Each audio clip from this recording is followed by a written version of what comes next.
Hello, everyone, and good evening, and welcome to tonight's webinar, which is called Reach for the Stars. We want to help you make sure that you get this part of your college application right.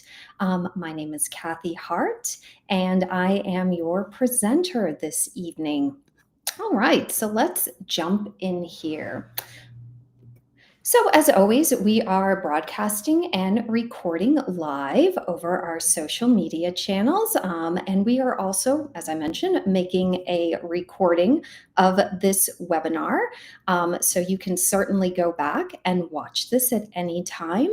We also do have a few downloads available for you, some information about the colleges using the stars, as well as some information about the Florida universities. Many of those schools do use the stars. And also just a little bit of housekeeping before we get started. When I am in presenter mode, unfortunately, I will not be able to see the chat live, but I do invite you to ask questions. And then at the end of my presentation, I will go back and I will answer them. So please keep them coming. And like I said, at the end, I will cover them. All right, so for tonight, we are going to be covering several things. I'm going to first of all give you a brief overview of the stars, including which colleges use it. Then I'm going to do a walkthrough of the platform, and then I'm briefly going to talk about UCF SPARK before wrapping up for the evening.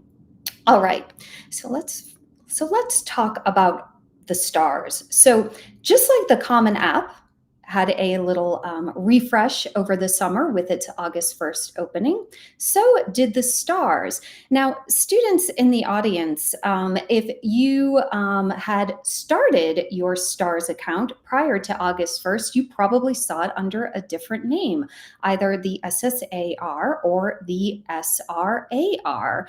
And so as of August 1st, these two accounts, which have actually been combined for a good number of years, are now showing up under the stars branding, which reflects platform improvements and also user feedback. Now, there is a new tool this year. Unfortunately, I haven't seen it, nor have the students with whom I've worked on their stars to date, but there is a new tool that will allow students to upload their transcripts and have that AI help read and populate their stars with information from their transcripts. So if you have access to this tool, I think that's wonderful. I would certainly take advantage of it, but make sure you do go through and check to make sure everything is reported accurately. No user action will be needed if you did create an account prior to the August 1 update. You should be able to still see your, still have the same username, have the same password. And if you happen to have submitted your SAR prior to becoming the stars, the colleges will still accept that submission. So you shouldn't need to resubmit. Again, same website access, and you're going to see new stars branding across all materials. All right, so let's talk about what is the stars. So that is the self-reported transcript and academic record system. So basically, instead of a college getting a copy of your transcript, which is sent from your school's counselor, you instead, the student, are going to self-report all of your courses and grades from your high school. So what does that mean? So that's going to mean if you're filling this out at the start of your senior year, you should have completed all your courses and grades for 9, 10, and 11. You also, depending on your school district, may have some courses that you took in 8th grade or 7th grade, so middle school classes that count as part of that high school record. So that could be classes like your Algebra 1 or your first level of a world language or a earth space science. And as I said, this is going to be used by admissions instead of the high school transcript for that academic review. And it really allows colleges to efficiently review review that most important piece of your college application. When you think about, colleges are receiving, 50, 60, 70, 80, 90,000 applications, the STARS makes it very easy for them to see your courses and grades and the levels of those courses. And it also helps, them not having to navigate through, pages and pages of a high school transcript. That can sometimes be the case. Now, one of the final steps that you're going to take is you are going to submit your STARS online, and you're going to link it with those applications. All right. So what are you going to need to do as you're working on your STARS? First, you're going to need a copy of your transcript. Now, this could be a printed copy, an unofficial copy that you might have in PDF form. We know many of our students have access to their complete courses and grades record through some sort of online high school portal. And indeed, most students are using that when they're filling out their STARS. So they might have that screen split and they have the STARS on one side and that portal on the other. Now, what's great about the STARS is you don't need to wait until you've submitted your application to your college in order to work on it. So you can start today, tomorrow, this weekend, create your STARS, fill it out, and then you can have it ready to go as soon as it is needed. And I'll explain more about the submission process a bit later in my presentation. Now, what's also nice about the STARS is it is editable at any point, including after you've submitted it. So what does that mean is, let's say, I've completed my STARS, but let's say I make a change to my senior year curriculum. And maybe I've added a class, or I've updated a class, or maybe I had a grade correction from a previous year's course. So I can go in, I can make that change. And one of the steps, and STARS will advise you to do this, there will be, some text box on the page reminding you to do so, but it doesn't hurt to hear it twice. Just make sure you resubmit your STARS each time you open it and make changes. Now, how does a college actually that's taking the STARS, well, are they ever going to see your high school transcript? And the answer is yes. And this is how it works. So let's say I'm admitted to a university that uses the STARS exclusively. Let's use Florida State as an example. So what happens is, if I'm admitted and I decide to attend, one of my onboarding steps to get started to enroll at that university is going to make sure that my school counselor sends that I request from my school counselor for that office to send an official copy of my transcript. So what is the university going to do? They're going to look at what I self-reported on my STARS.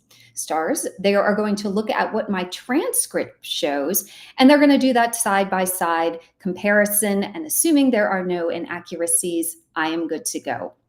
Admission offer no longer conditional. As you're navigating through the STARS, and like I said, I'm going to give you a pretty thorough walkthrough of this platform. You're going to be providing information about the high schools you attended. As you input courses and grades information, you'll always be able to go back to a summary page and check it for accuracy. And by the way, one little tip that we always like to suggest to our students is, when you're working on the STARS, work on it with another person. So perhaps a parent, maybe your counselor, maybe another adult who is helping you with the process, because it's really helpful, because we know it's easy to overlook things. So it's always helpful to make sure, okay, I am, typing in the information, and perhaps, my parent working with me is reading out, okay, Algebra 1, middle school, Algebra 2, ninth grade. So it's always good to have that second set of eyes. A couple little tips about the STARS. And by the way, they have a great support center. So, if you have any questions, you can just type those into a box and get answers. And if if there is, if you have a question that doesn't have an answer, you can reach out to them directly. So let's say, for instance, you're inputting your high school, which is going to be the first step that I'm going to do this evening. And let's say it doesn't show up. You can reach out directly to the STARS and you can ask how to record an unlisted school. If you're a high school that uses numeric grades, so many U.S. high schools will have a grading scale of A through F. But some high schools, and we've worked with students with these sorts of transcripts, may have a numeric transcript, like a 1 through 100, which is what I've seen. So when you report this, you may be asked to complete a grading scale conversion. And the good news is, if a student from your high school has already done this previously, in most cases, you will just see that grading scale conversion, and you will just simply need to verify that it is correct. International students, you will have to follow this college's instructions when it comes to the STARS. It may vary by university, and in some instances, you might not need to fill it out. All right, so where is the STARS used? Now, that's actually one of tonight's handouts, so you will have a complete list of schools, but I'm just going to talk about some of them. So for our Florida State universities, our public schools, the STARS is used by all of those SUS schools except Florida Gulf Coast. You will need to request an official transcript to be sent. Same with Florida International. And UCF has its own self-reported form called the SPARK, and I'm going to talk about that briefly at the end of the presentation. Again, there are maybe some exemptions for students receiving earning a GED, international applicants, and other non-traditional students, so perhaps homeschooled students, for instance. What you want to do, if you're a student that falls into, that might potentially have an exemption from completing the STARS, go on to the college's admissions site.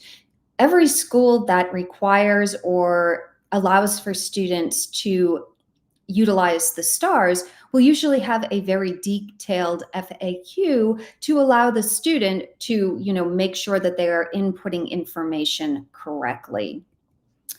And this is how the colleges will see the STARS.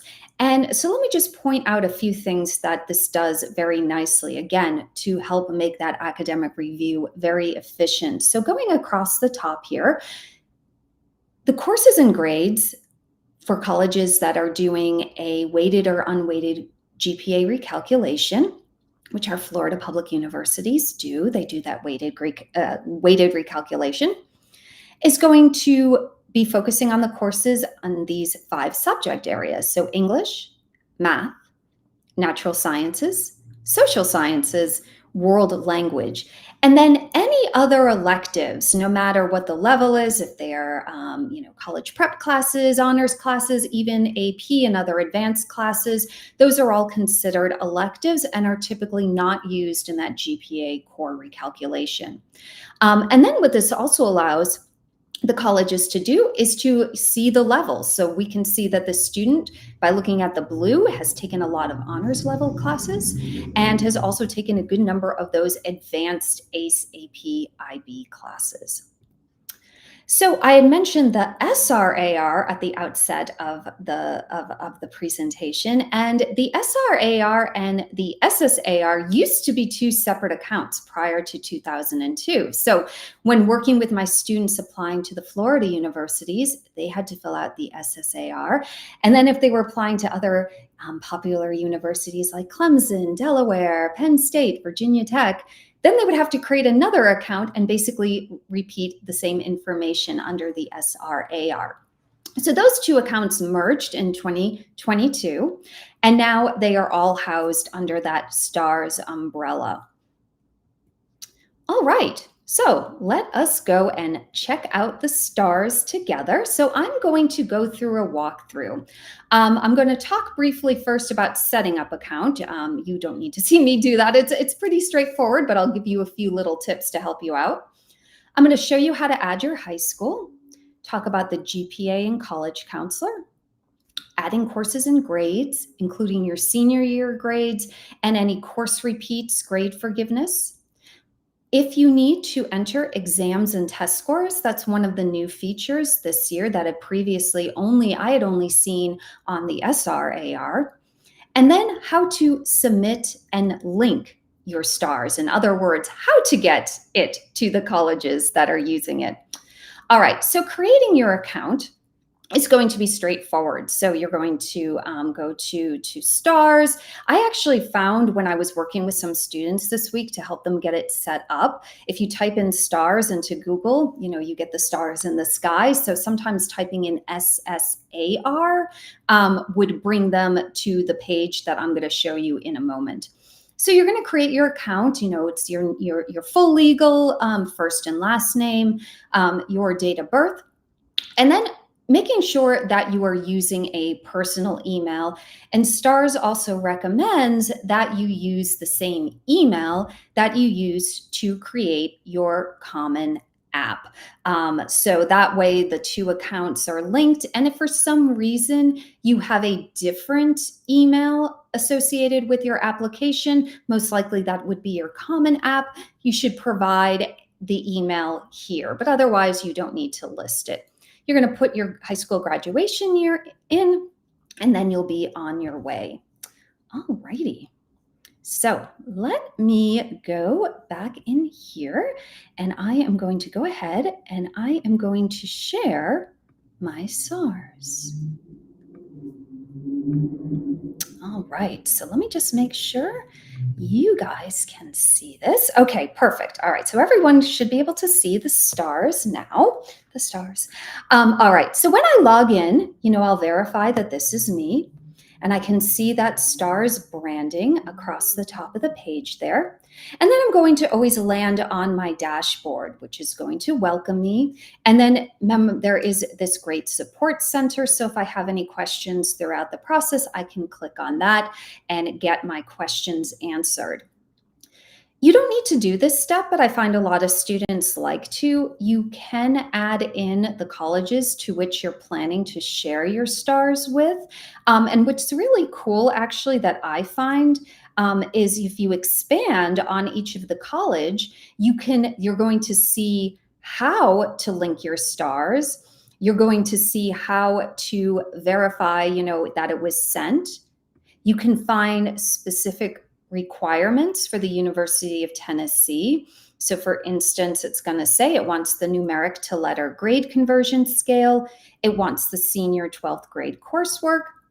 And it's going to tell me that if I am going to submit my test scores via the STARS to University of Tennessee, Knoxville, they will take the ACT and the SAT. This is also, if you add in the colleges that you're sending it to, this is also going to be, once it has been submitted to those schools, submitted and linked, you'll see that confirmation. So right now over here, I can see that little incomplete yellow little triangle right there. And it will, I'm trying to remember, I believe it's a green check, which is pretty uniform in college applications. I'll see that it's been added. All right.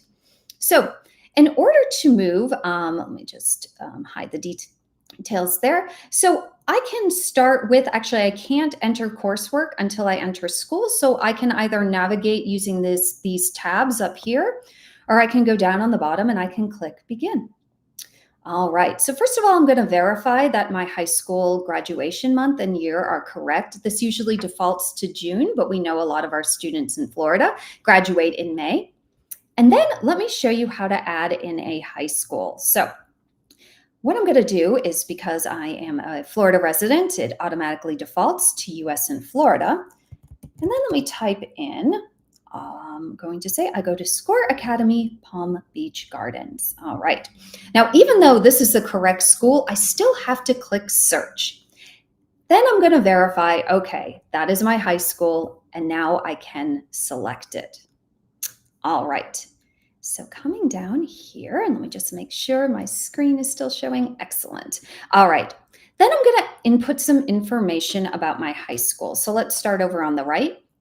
The dates of attendance are going to be my 9 through 12 dates of attendance.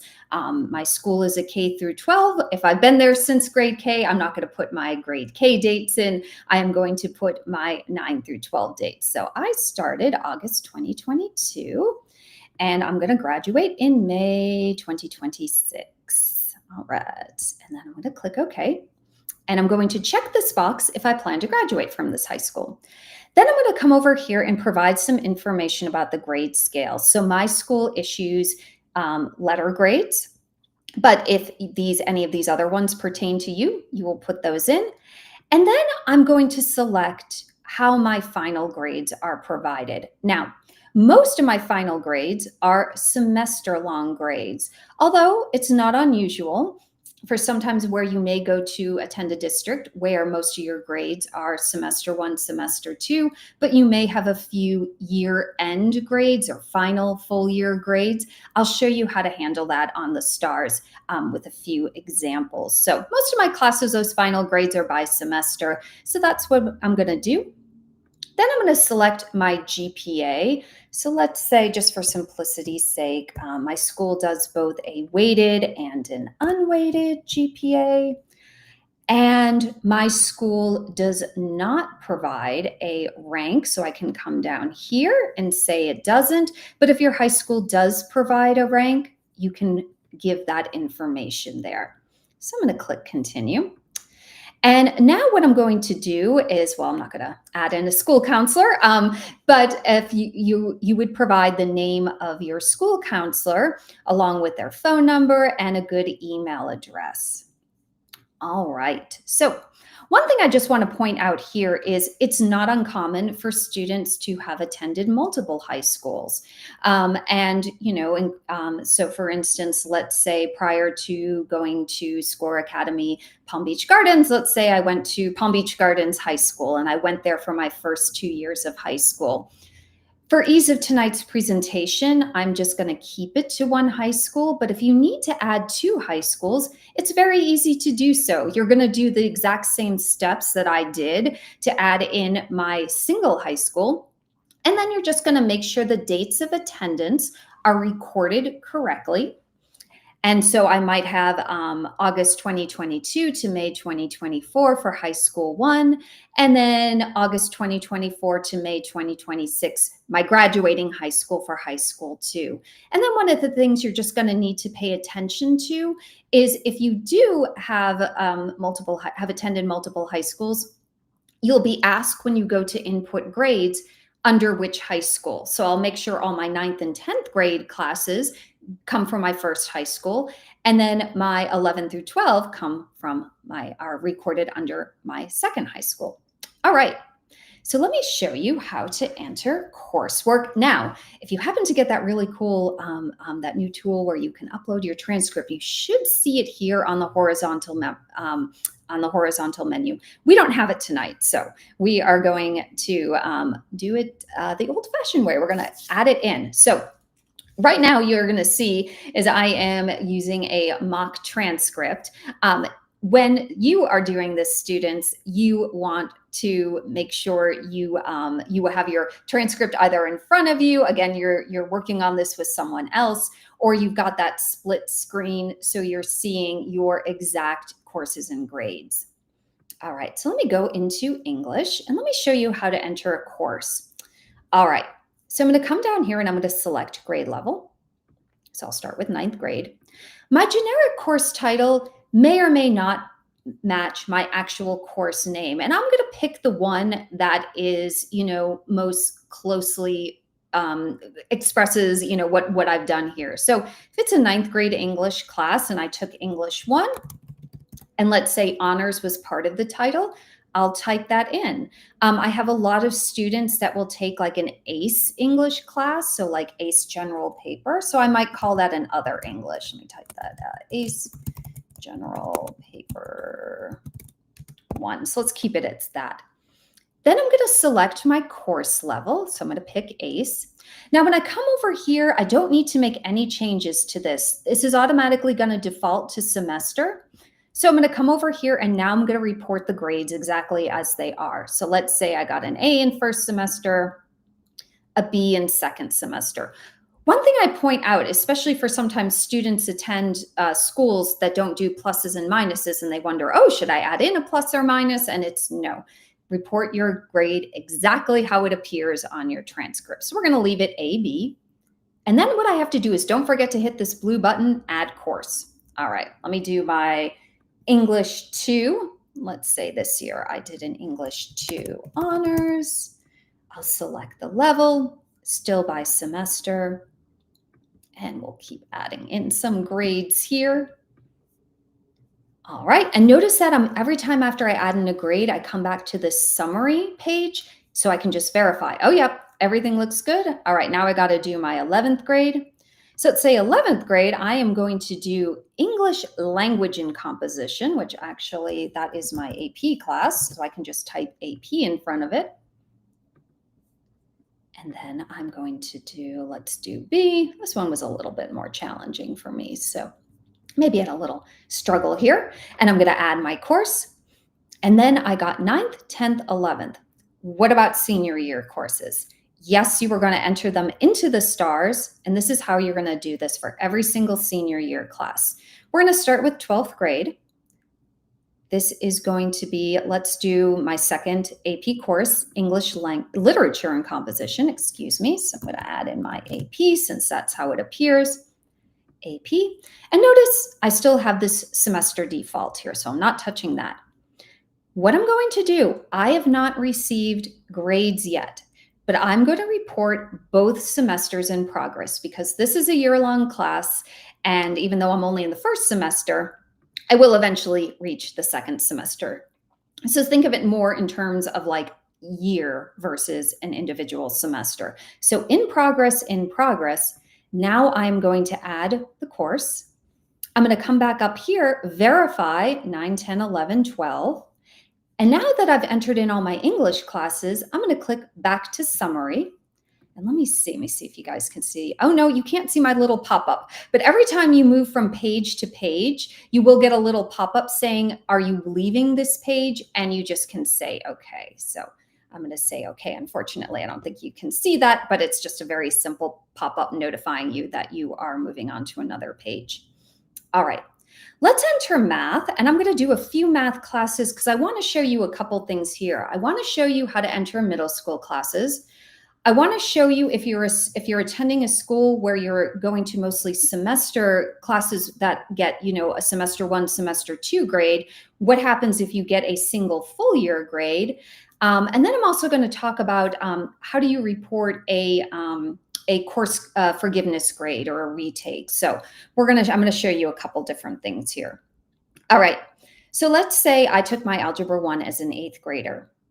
I don't need to go back in. So by the way, if you're adding in another high school, it has to be a high school. If you need to report any middle school classes that you've received high school credit for, those are going to go under your high school. You do not need to create a middle school entry point or a separate middle school school entry, sorry.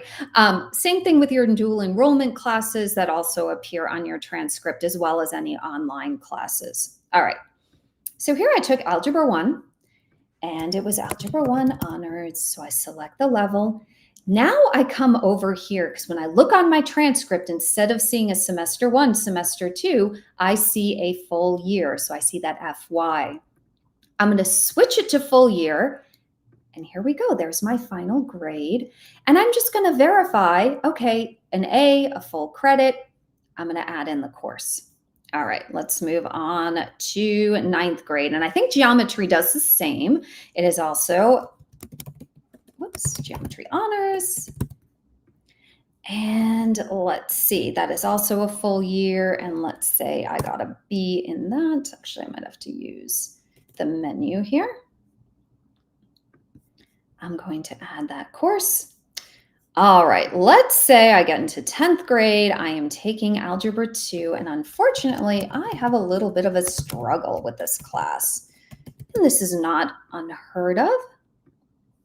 And let's say my first semester, I get a D. My second semester, I get an F. So I have to report all attempts for the course. So that's usually the college's requirements, that even if you've retaken a course, you are supposed to put in both the original grades and then the repeated grades. So let me show you how I'm going to do a repeated grade. So let's say, and if you take any classes in the summer, they count towards the year before. So let's say if I take let's say I repeat Algebra 2, it's also an honors class. And let's say I retake it. Let's say I get an A for the first semester, a B for the second semester. And then over here, notice I can indicate that I took it online, which is pretty common, that I took it in the summer. And then if I have to select it's a repeat of a prior course, then I'm going to say, okay, this A, I took because of that D, and this second part I took because of that F. Now I'm going to click in add course. And now I'm going to go up to the top. And again, this is why it's always helpful, again, to have that second set of eyes when you're working through this. So just making sure you're seeing the full year of algebra, full year of geometry. There's my Algebra 2 reported twice. And then, I can go on. Let's do 11th grade. Let's say I'm doing my pre-calculus. Maybe instead of taking a honors level, I decide to do college prep. Let's see if I can find college prep here. There it is. And then I'm going to report my A's. So I'm back on my feet. I'm going to add a course. And then I'm going to do my 12th grade. Let's see, I'm going to do statistics. I'm doing statistics honors, taking an honors, and then same thing, I'm going to do in progress and in progress. So now I've completed my math record. So what I'm going to do is I'm going to go back to summary. I'm going to then click OK in the pop-up that unfortunately is not broadcasting. And now I can verify that I've input all of my math classes. So, all right. So let's see here. For your science classes, I'm just going to show you this briefly. Actually, I'll give you another example of a middle school class. A lot of my students have taken some sort of like physical science in middle school that has counted towards their high school record. Let's say I did this as an honors level, and that was also part of the title.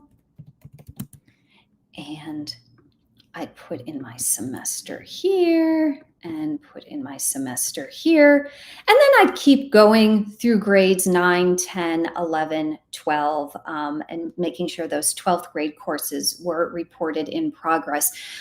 Just a couple things about science is, so science is going to include classes like, well, of course, your biology, your chemistry, your physics, anatomy and physiology, environmental science, earth space science, astronomy, the AP levels, AP Chem, AP Bio, the IB levels. What it won't include are going to be things like engineering classes.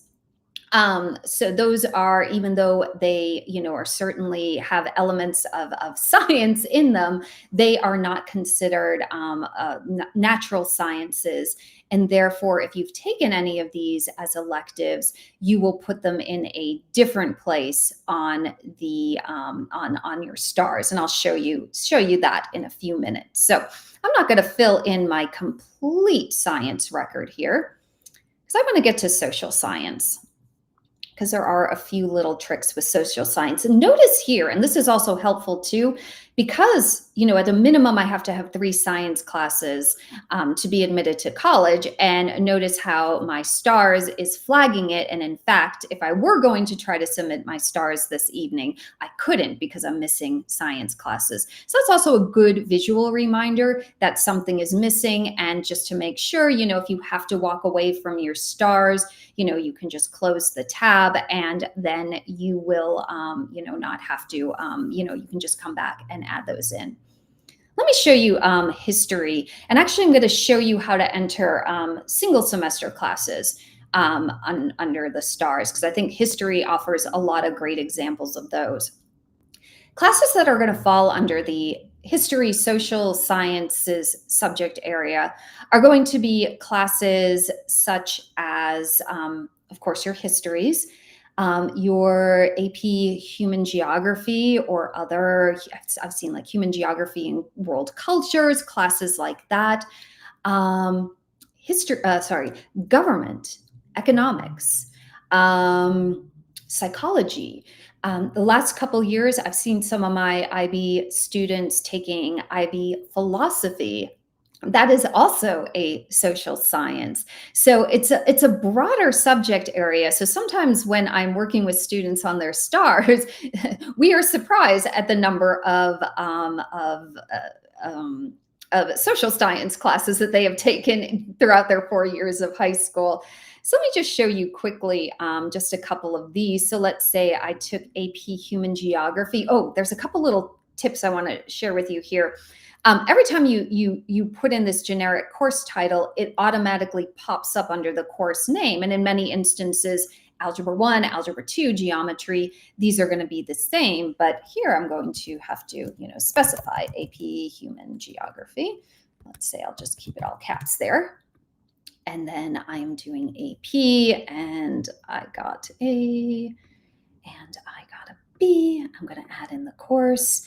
Let's say 11th grade. Let me jump to 11th grade, because this is another. Well, actually, we'll stick with 10th grade. We'll keep going, making some nice progress here. So let's say in 10th grade, I take U.S. history. This is a little area that students sometimes, when you kind of, you're kind of getting anxious at this point to wrap up your stars. You've already entered in, 3 subject areas. So you want to notice here, remember, the generic course title will automatically appear under the course name. So it's not, for most students, it's not American/US history. I think kind of the more common name is going to be US history, and then keep it in AP.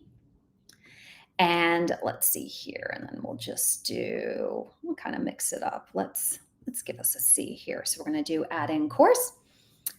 What about semester-long classes? So this is another, I tend to see more of these under the social sciences umbrella than in other areas. So these are often classes like government and economics. So a couple little tips for entering these. So let's say 11th grade, I took economics. All right. I took AP economics. Which economics was it? So don't forget, sometimes students are just going to simply take a class that's called economics. If you are taking the AP level of this course, it's either macro or microeconomics. Now, if you're entering it in for a year prior to 12th grade, it should be there on your transcript. So you should be able to say, oh yeah, I took AP macroeconomics. But, for senior year, it's very common that students will just see something like government economics written on their schedule, and they might not even know until the first day of class, am I starting with government? Am I starting with economics?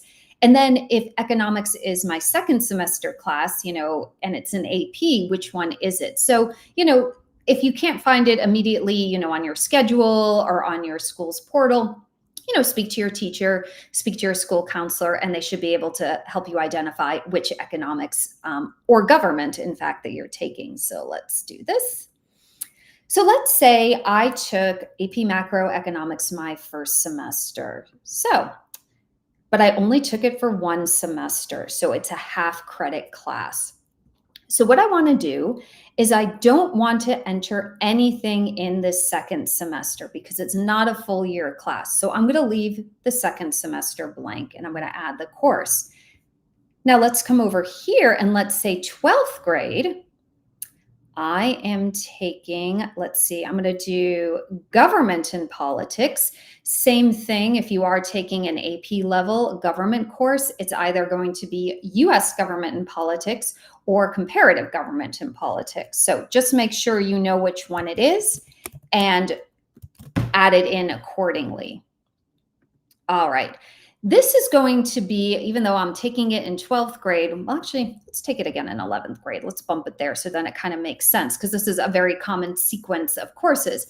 So let's say I took my economics first semester and I'm taking my government, or I took my government second semester.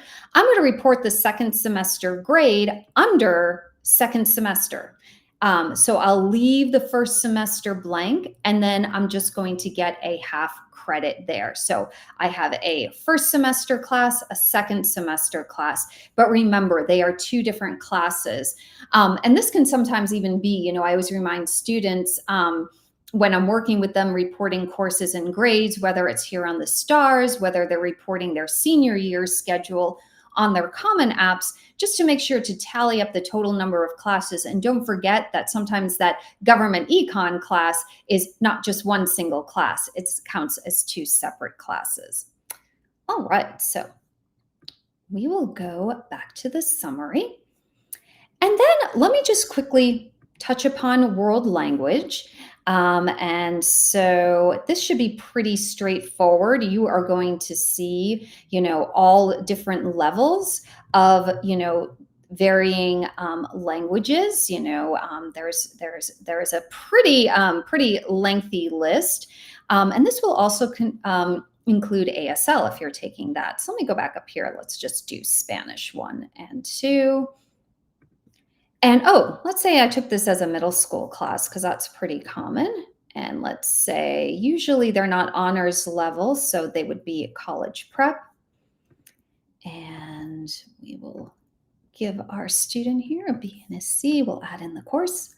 And then let us do Spanish 2. Same thing. It's likely not an honors level class.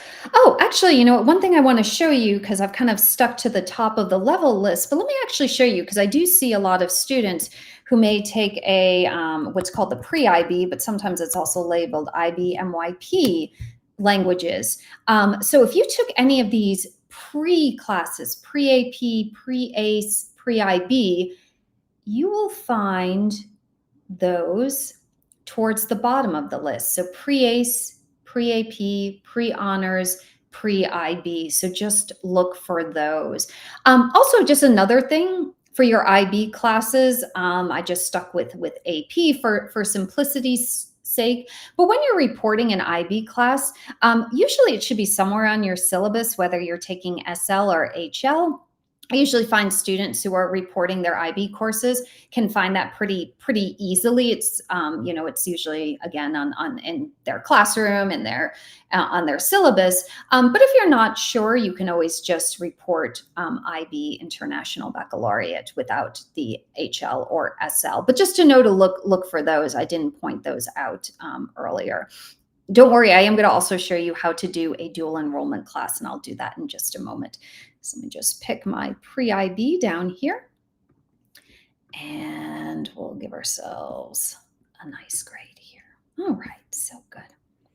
All right, so let me come back to my summary.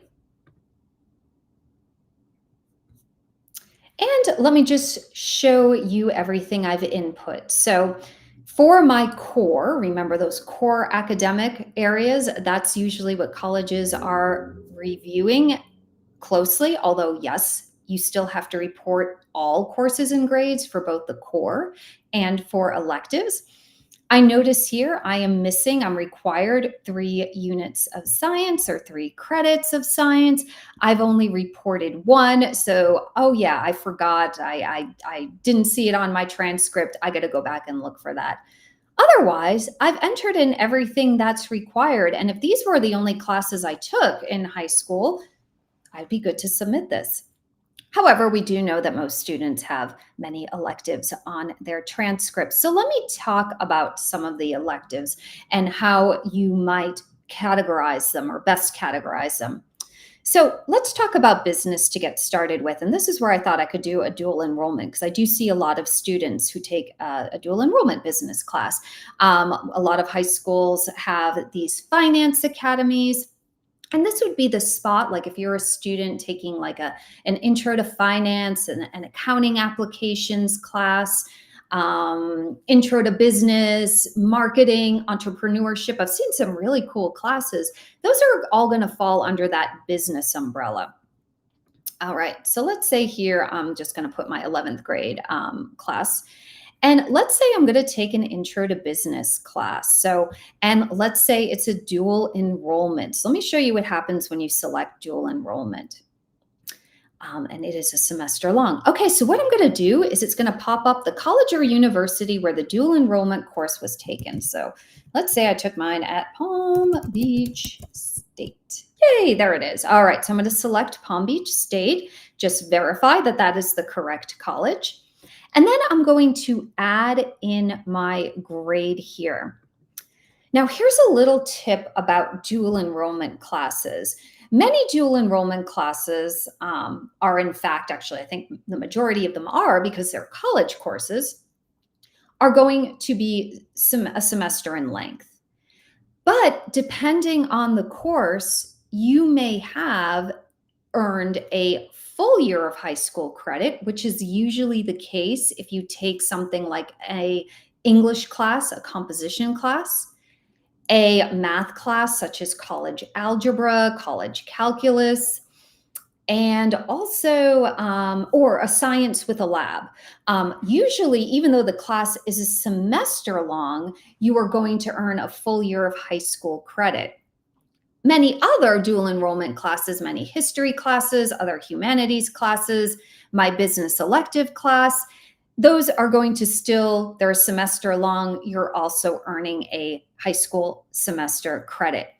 Not sure where to find these? Look at your transcript, and you can usually see, look, there's usually a column that says credits, and then you can see, oh yeah, when I took Intro to Business as a dual enrollment class, it was a half credit, and both, it was a semester long for college, and it was also a semester class for high school. And if you're not sure, again, speak with your dual enrollment advisor, speak with your school counselor, double check your transcript.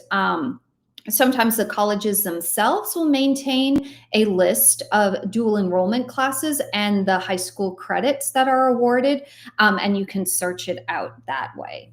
So that's how I would input a dual enrollment class. All right, so let me go back to summary. Let me just talk about a few other of these elective areas. So computer science, there are 2 levels of AP computer science. So that's where those courses would be added. They don't fall under the math or science umbrella, even though your high school may give you, like, it may count as a high school math class or it may count as a high school science class. It, in fact, doesn't for the purposes of colleges. And then any other related infotech classes. Fine arts and music, that's usually pretty straightforward. Again, and you can select the levels because we know there are different IB fine arts, different AP fine arts. You can take a dual enrollment, intro to music class. You can also take your, drawing 1, drawing 2 through your high school. And if you're not sure if a class counts as your fine arts credit, speak with your school counselor, and many times you can find that, on your school's website. Physical education, health, and gym. Again, this should be pretty straightforward. So you're going to be looking for things like health classes. HOPE, I know was a popular class, HOPE, that a lot of students would take many times online. This would also be team sports.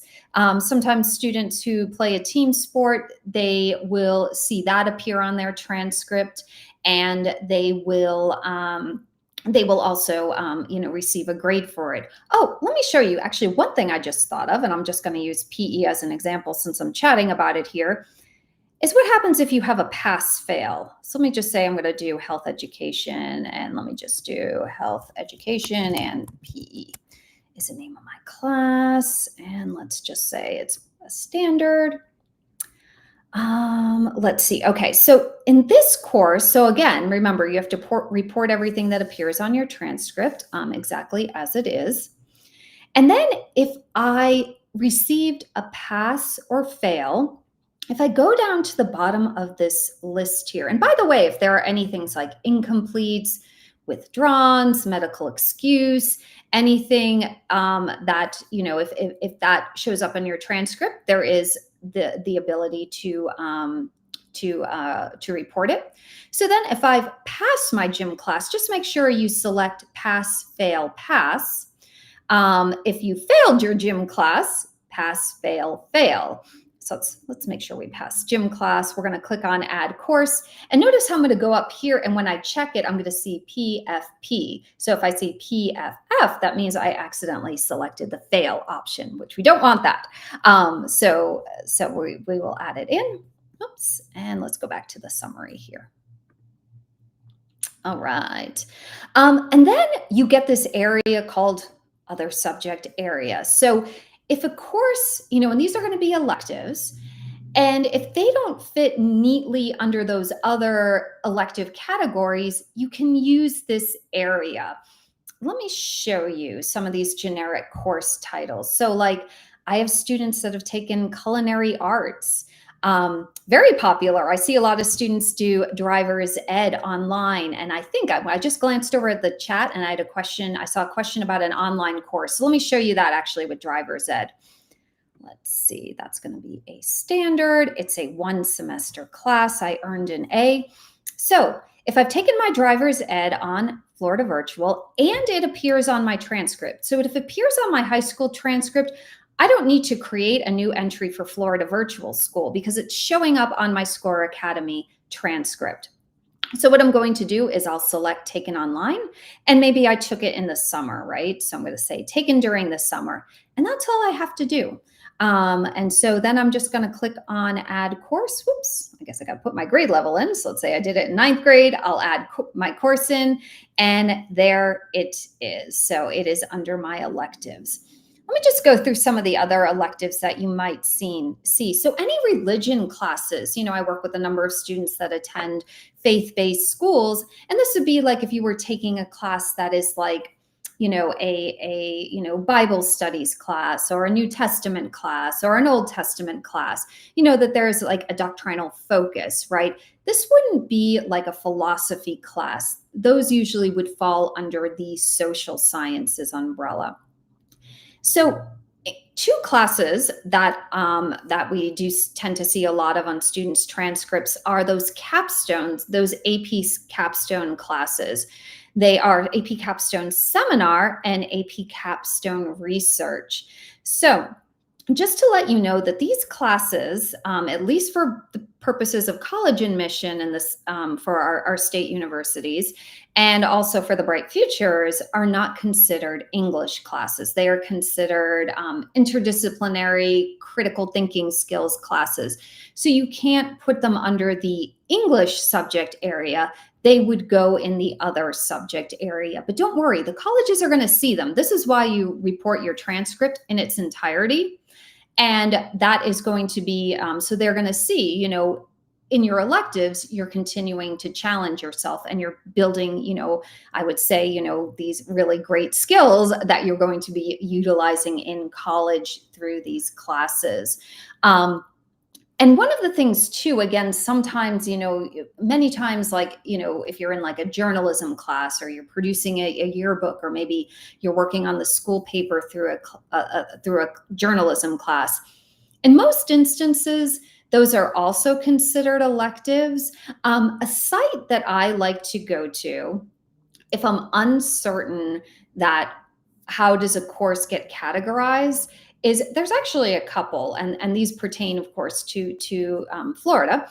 The CPALM site, that's the letter C, PALMS, like the tree, and you can search up, pretty much any course, from grades, K through 12, and I think even adult education is on there too.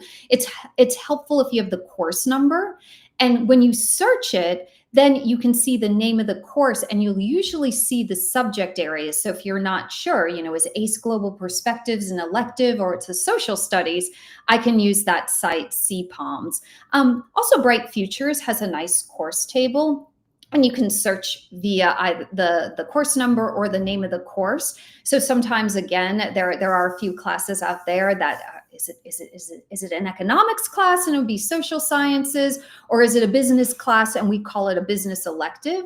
Just go to either of those two sites, and especially it's really helpful if you have the course number and just search that way, and then you'll know how to categorize it correctly. All right, so perfect. So let's go back up to the summary here. And we are doing well for time because we're getting to the point where I think everyone wants to know, well, how do I review and submit this? First of all, let me talk about exams or test scores. I have added mine in. I have added in my SAT from the 2 times I took it in June and May, because I am applying to a school. Let me bump you back to this homepage here. Tennessee will take my self-reported ACT or SAT. So I'm going to utilize that field to provide that information. I believe Virginia Tech does the same. Now, Virginia Tech is test optional. So I'm going to have to first indicate, yes, I want to send scores. I think I had done that ahead of time. And I am going to send in, let's see, it looks like I'm sending in my ACT, and then I'm going to self-report my AP scores. Now, let's come back over here.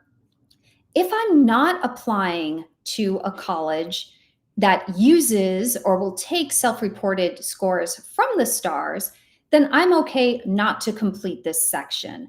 And they have a list right here. I won't share it, but when you're on your STARS, you can go to this page to a college that collects them. When you click on collects them, you're going to be brought to a very nice list of all the colleges that will take your self-reported scores from the STARS. You can also send an official score report as well, but that does save, $15, $20 if you can self-report them. So just to be aware of that.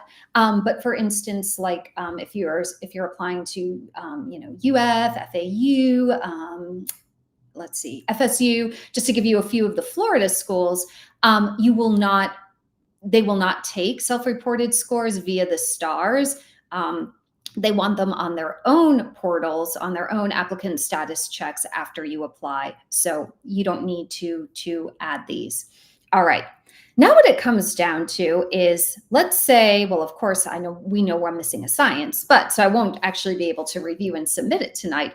But let me show you what that process looks like.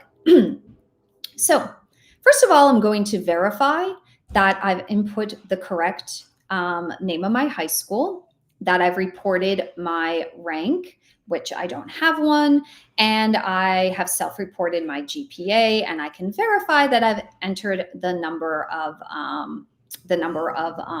correct number of courses. I'm going to see this little summary page, and we know that I didn't add in my 2 science classes, so it's going to flag it, and it wouldn't let me submit it. Now what's really nice, and again, when you're working with someone and, at this point, you probably need to stand up, get a little stretch. Then when you're ready to check it, you are going to go through, and now you can sort it. You've been entering in courses by subject area, but now you can sort them by year, which is really nice. So I can be like, oh yeah, here's all my middle school classes.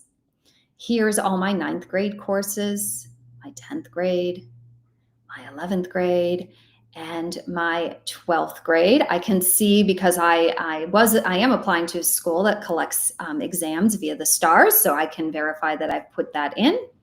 And then when I actually want to submit it, I'm going to type in my email address and my password, and I'm going to click this little submit button. The STARS actually is not going to go anywhere.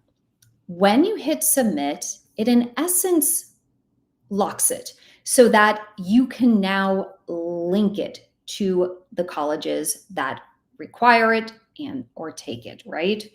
And so this is really a 2-step process. So if I finish my STARS this weekend, I can go ahead and click submit right at that bottom there. And then across the top, it's going to say your STARS is complete, and it's going to give you a STARS ID number. I recommend copying that down, saving it, in a folder, wherever you're storing all of your college stuff.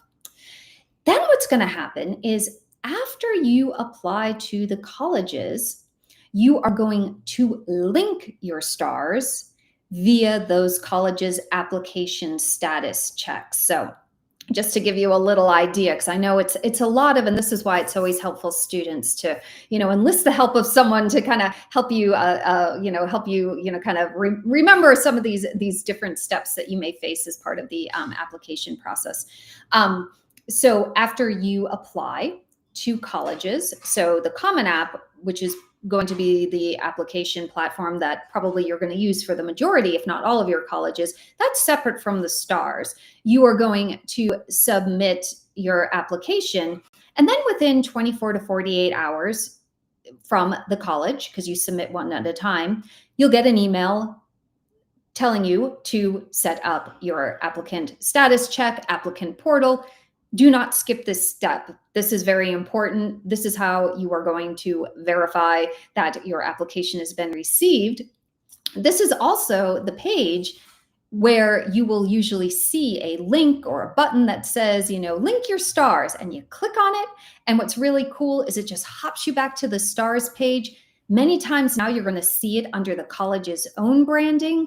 And then if it's fully reviewed and submitted, then it just says, congratulations, you've been linked, successful, link successful or something like that. Again, wait about 24 to 48 hours, go back on your portal and just make sure now on your portal, you see that it's been linked. Usually you'll see all the missing steps are little red X's. And then as you complete those steps, you'll see green check marks. So it should be pretty straightforward. But again, just be aware it's a two-step process. Submit on the STARS site, link on the application status check. So hopefully that was clear. And again, watch your emails. I can't repeat it enough. Watch those emails because you will get those follow-up steps and reminders if anything is missing. All right, so I am going to move away from the stars, and actually I am going to just go back and talk a little bit about the SPARK. And then we will wrap up, and I see that there's a few questions in the chat, and I'm going to address those, and we'll be all set for the evening. So good. All right, so let's talk about the SPARK. Now that you're very familiar with how to input courses and grades into the stars, you will see if you're applying to UCF, University of Central Florida, they have their own self-reported platform. The SPARK stands for Self-Provided Academic Record for Knights, Knights being UCF's mascot. Unlike the stars, which you can start and complete at any time, you cannot access the SPARK until after you've submitted your application to UCF. So same thing, you submit your application, you'll get an email, you'll go on to that application status check page, and you should see a link to the SPARK. It is a very similar courses and grades input process, but there are a few small differences. I haven't seen this year's, but I know in previous years there was some differences in how students reported single semester classes and how students input courses that were, retakes, for course forgiveness, credit recovery. So do read the directions carefully, even after you fill out your stars and you feel like an expert, right? So do always read the directions. Sit with a parent, again, have that transcript and or your online courses and grades record from your high school in front of you, and be sure to follow the instructions. One of the things that's a little different, at least it has been in the previous years, is unlike the stars, where after I submit my stars, I can go back in and change it. I'm always given the option. There's always going to be an option that says edit my stars, and I can just go in and make any of those changes. The SPARK, I can't edit after submission. if I do need to make any changes, or I realize I left off a course, or I had a student, I remember the first time that she was working on her SPARK, she accidentally input the same class twice. And so all you have to do, though, is you do need to reach out to UCF. They do give you an email. Excuse me. They do give you an email address, and you just reach out to them, and they will unlock this SPARK. Also, too, students, UCF in the last year moved to an early action application plan, and students who were deferred for early action, meaning they're being reconsidered under the rolling plan, they were all for students from whom UCF needed updated courses and grades. So one of those first semester grades, those students, their SPARKs were unlocked. It was like mid-January, and they were asked to input their senior year courses and grades. Something similar, by the way, can be done with STARS. Students last year who were deferred, I think it was at FSU, were also invited to do the same, except for the STARS. So again, just keep an eye out for your emails. If there are any special instructions, you will receive them. All right, so we're coming to the end of tonight's webinar. Thank you for your time and attention. As always, you can see our upcoming webinars on our SCORE webinars site. Invite you to sign up for the latest and greatest. I know we've got, I think Judy Rabinovitz is doing a presentation about the Florida State universities, many of which utilize the STARS. I've got a presentation coming up in early September that's actually more geared towards our younger students. It's about, deciding which is the better test, SAT or ACT, and giving you some insight into those tests. So invite you to check those out. One thing I do want to highlight is we do have a fabulous upcoming college admissions boot camp that we are offering over at Suncoast High School. You don't need to be a Suncoast student in order to attend it. And it is 5 sessions over 5 weeks. Taught by 2 of our amazing college counselors. I'll also be there for the first session. So you can get more information at scorebootcamp.com. So hope to see you there. All right, so let me pop back over here, and we got a few questions, so let me answer them. Okay, so we've got the first question is, how do we add courses that were taken through FLVS? Oh, and by the way, let me pop my email. So if you all have any questions, you can reach out to me. Well, let me see. Where did my email go? There it is. All right, cool. So there's my email there. Perfect. All right, let me go back over to the chat. How do we add courses that were taken through FLVS? So yes, so I hope I explained that when I think I showed for one of the classes there. It may have been one of my electives, but you're simply going to select online, and that will count. That will cover it. FLVS courses will typically show up on your high school transcript, so you don't need to create a new school, assuming that you were taking FLVS classes, perhaps for enrichment, or maybe you were doing them for course recovery. So they're showing up on your high school transcript. When that might be different, it's, let's say you were a full-time FLVS student. So you were a homeschooled student and you were using, or you were attending FLVS, then that would be considered a separate high school. So you'd enter all of those courses under the FLS, Florida Virtual School, years and dates. And then you would also, then you would input, let's say you attended your next 2 years at SCORE Academy, then those, 11th and 12th grades courses and grades would go there. What's the difference between standard and college prep? I mean, honestly, they're pretty much the same. We pretty much advise, our students, unless they've been told, explicitly not to, if it's a standard class, it should still be preparing you for college. So we usually advise students to use, college prep for those standard classes. Let's see. Is it necessary to report all tests taken, or can we pick or choose? That's a great question. And that would be answered by the college. So what you would do is you would go on the college's own site and find out what are their policies for score reporting. Do they want all scores? Or do they allow for score choice? Meaning, in essence, you would choose to send, as I did on my sample one. Let's say I maybe took the SAT in March, but I didn't do so great. But let's say when I took it again in May and June, that those scores, comprise my super score.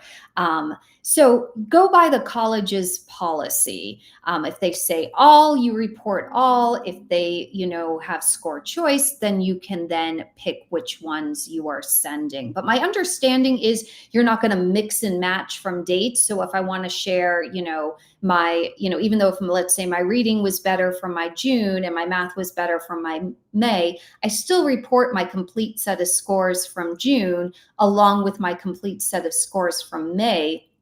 The colleges do the super scoring on their end. So in essence, cherry picking the higher of the two scores.